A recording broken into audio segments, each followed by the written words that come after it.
Welcome to शिक्षाटन। आप सभी का शिक्षाटन पर स्वागत है। आज हम लोग क्लास 12 फिजिक्स का पहला चैप्टर इलेक्ट्रिक चार्ज और फील्ड के बारे में डिस्कस करेंगे और साथ ही साथ हम लोग इलेक्ट्रिक चार्ज के डेफिनेशन और कुछ बेसिक प्रॉपर्टीज के बारे में डिस्कस करेंगे। तो लीजिए हम लोग चलते हैं इसकी शुरुआत की तरफ। इलेक्ट्रिक चार्ज का डेफिनेशन क्या हो? तो वास्तव में एक्चुअली इलेक्ट्रिक चार्ज एक ऐसा फंडामेंटल प्रॉपर्टी है जिसको काफी सिंप्लीफाइड डेफिनेशन देना थोड़ा सा कॉम्प्लिकेटेड हो जाता है।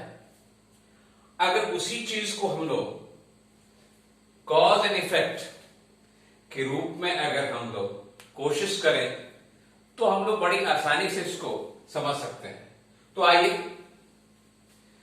As is mass to gravitational force, as is electric charge to electromagnetic force.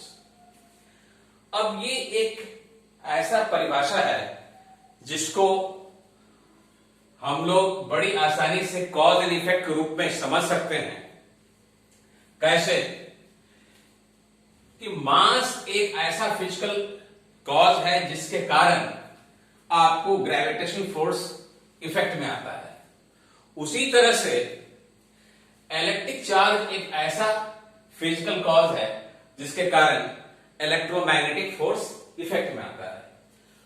तो इस तरह से कॉज एंड इफेक्ट के रूप में, जैसे कि मास के कारण ग्रेविटेशनल फोर्स, तो इलेक्ट्रिक चार्ज के कारण इलेक्ट्रोमैग्नेटिक फोर्स। ये एक कॉम्पैरेटिव वे में हम लोग कॉज एंड इफेक्ट के रूप में हम लोग इसको समझ सकते हैं। Electric charge is always associated with some atomic particles like protons and electrons. Electric charge हरदम आपको सब एटॉमिक पार्टिकल जैसे कि इलेक्ट्रॉन है, प्रोटॉन, उसके साथ जुटा हुआ होता है। ऐसा नहीं है कि इलेक्ट्रॉन विदाउट चार्ज हो जाएगा, प्रोटॉन विदाउट चार्ज हो जाएगा। जहां प्रोटॉन होगा वहां पॉजिटिव चार्ज रहेगा, जहां इलेक्ट्रॉन होगा वहां नेगेटिव चार्ज रहेगा। अब हम लोग डिस्कशन को थोड़ा आगे बढ़ाते हुए चलते हैं। Types of electric charge. तो हम लोग जानते हैं कि दो तरह का इलेक्ट्रिक चार्ज है, पॉजिटिव चार्ज और नेगेटिव चार्ज। और इसको बड़ी आसानी से समझने का तरीका है, positive charge it is the type of charge present on protons. यानी कि पॉजिटिव चार्ज क्या है? प्रोटॉन पर जो चार्ज प्रेजेंट है उसको हम लोग बोलते हैं पॉजिटिव चार्ज। यानी कि जब भी प्रोटॉन बोलेंगे तो उसको कौन सा चार्ज है? Positive charge. और पॉजिटिव चार्ज क्या है?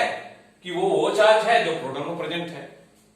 उसी तरह से negative charge it is the type of electric charge present on electron. अगर इलेक्ट्रॉन की बात करेंगे तो इलेक्ट्रॉन को कौन सा चार्ज है? Negative charge. इसका मतलब है कि नेगेटिव चार्ज कहां पर है? इलेक्ट्रॉन पर है। यानी कि proton for positive charge and electron for negative charge, ये एक पहचान बन सकता है। तो यहां तक हम लोग डिस्कस किए कि definition of electric charge, as is mass to gravitational force, as is electric charge to electromagnetic force. Electric charge is associated with subatomic particles like protons and electrons. और types of electric charge, positive charge जो charge proton पर present है और negative charge जो electron पर present है। Now we shall continue further. हम लोग इसको आगे डिस्कशन को बढ़ाते चले तो हम लोग कुछ चार्ज के बेसिक प्रॉपर्टीज को हम लोग स्टडी करेंगे। Basic properties of electric charge. तो basic properties of electric charge तीन तरह के होते हैं: additive nature of electric charge, conservation of electric charge and quantization of electric charge. तो एक एक करके हम लोग ये बेसिक प्रॉपर्टीज को स्टडी करेंगे। पहला है additive nature of electric charge. Additive nature, क्योंकि चार्ज आपको पॉजिटिव और नेगेटिव होता है, तो किसी भी सिस्टम में अगर एक से अधिक चार्ज हो तो net charge of the system क्या हो जाएगा? Algebraic sum of the charge. जैसे कि एक सिस्टम है जिसमें 2 कूलम चार्ज है और उसी सिस्टम में 3 कूलम चार्ज है, तो 2 कूलम चार्ज और 3 कूलम चार्ज का जब एडिशन करते हैं तो -1 कूलम चार्ज आता है। ये बेसिकली एल्जेब्रिक एडिशन के हिसाब से है। तो ये हो गया first basic property, additive nature of electric charge. दूसरा आता है conservation of electric charge. Electric charge can neither be created nor be destroyed during any process. यानी कि कोई भी प्रोसेस, चाहे वो प्रोसेस फिजिकल हो, केमिकल हो, बायोलॉजिकल हो, सेलेस्टियल प्रोसेस हो, कहीं भी कोई प्रोसेस अगर हो रहा है तो वैसे प्रोसेस में आपको इलेक्ट्रिक चार्ज न क्रिएट होता है न डिस्ट्रॉय होता है। यानी कि चार्ज हरदम कंजर्व रहता है। कोई केमिकल रिएक्शन हो तो रिएक्टेंट पर जितने चार्ज हैं वो टोटल चार्ज प्रोडक्ट पर होंगे। कोई फिजिकल केस ले लें, हम बल्ब का केस ले लें, तो बल्ब में पर सेकेंड जितना चार्ज आ रहा है उतना ही चार्ज पर सेकेंड बल्ब से निकल रहा है। तो इनकमिंग चार्ज जो है वो ज्यादा एनर्जी लेके आ रहा है और आउटगोइंग चार्ज जो है वो नॉमिनल एनर्जी लेकर जा रहा है। तो बेसिकली उसमें चार्ज के द्वारा कैरी किया गया एनर्जी कंज्यूम हो रहा है, न कि चार्ज कंज्यूम हो रहा है। अगर कोई बल्ब जल रहा है तो उस जलते हुए बल्ब के अंदर में इनकमिंग इलेक्ट्रॉन्स जो आ रहे हैं वो ज्यादा एनर्जी कैरी करके आ रहे हैं, हाई पोटेंशियल, और जो उससे निकल रहा है वो नॉमिनल एनर्जी और वेरी लेस एनर्जी उसके साथ है। यानी कि वो चार्ज खर्च नहीं हो रहा है बल्ब के अंदर में, वो energy carried by the charge कर। हम लोग सामान्य बोलचाल के भाषा में in our day to day life हम लोग अक्सर ये बोलते हैं कि ये बैटरी डिस्चार्ज हो गया है। वो बेसिकली वो डिस्चार्ज नहीं होता है, वो डी एनर्जाइज हो जाता है। यानी कि उसमें एनर्जी स्टोरिंग कैपेसिटी जो है वो खत्म हो गया है। तो कंजर्वेशन ऑफ इलेक्ट्रिक चार्ज यानी कोई फिजिकल प्रोसेस हो, केमिकल प्रोसेस हो, बायोलॉजिकल प्रोसेस हो, सेलेस्टियल प्रोसेस हो या इसके बाहर कोई भी प्रोसेस हो, उस प्रोसेस में चार्ज न क्रिएट हो सकता है न डिस्ट्रॉय हो सकता है। तो ये दूसरा फंडामेंटल और बेसिक प्रॉपर्टीज है। और तीसरा है quantization of electric charge. Quantization of electric charge on a body irrespective of its magnitude is always an integral multiple of natural basic unit of charge. This natural basic unit of charge is known as quantum of charge. यानी कि charge अगर nature में exist करता है तो वो एक natural basic unit के रूप में। अब ये डिस्कस करने से पहले हम लोग मॉनेटरी सिस्टम को हम लोग समझ लें कि 1 रुपया में कितने पैसे होते हैं? 100 पैसे होते हैं। तो 100 पैसा होता है 1 रुपया। अब रुपया को लाखों, करोड़ों, अरबों बना दें, 100 से मल्टीप्लाई कर देंगे, उतने पैसे हो जाएंगे।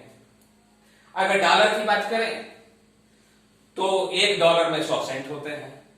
तो लाखों, करोड़ों, अरबों डॉलर हो, उसको 100 से मल्टीप्लाई कर देंगे, उतने सेंट निकल जाएंगे। यानी कि अगर इंडियन मॉनेटरी सिस्टम की बात करें तो क्वांटम ऑफ मॉनेटरी यूनिट जो है वो क्या है? पैसा है। उसी तरह से अगर अमेरिकन मॉनेटरी सिस्टम की बात करें तो क्वांटम ऑफ मॉनेटरी सिस्टम जो है वहां आपको सेंट है। उसी तरह से इलेक्ट्रिक चार्ज जो है वो चाहे कितना भी मैग्नीट्यूड उसका ज्यादा हो या कम हो, लेकिन एक नेचुरल बेसिक यूनिट, वो नेचुरल बेसिक यूनिट क्या है? Charge present either on electron और प्रोटॉन। अगर पॉजिटिव चार्ज है तो वो प्रोटॉन पर जो पॉजिटिव चार्ज है उस चार्ज का इंटीग्रल मल्टीपल होगा। और अगर नेगेटिव चार्ज है तो इलेक्ट्रॉन पर जो चार्ज है उसका इंटीग्रल मल्टीपल होगा। उसका सबसे स्मॉलेस्ट यूनिट जो है वो पैसा है। वो कितना भी रुपया हो रकम हो उससे कोई दिक्कत नहीं है, अरबों हो, करोड़ों हो, खरबों हो, तो उसमें 100 से मल्टीप्लाई कर देंगे तो वो आपको क्या हो जाएगा, पैसा बदल जाएगा। उसी तरह से अमेरिकन मॉनेटरी सिस्टम में सबसे छोटा इकाई जो है मुद्रा का क्वांटम ऑफ मॉनेटरी यूनिट जो है वो सेंट है।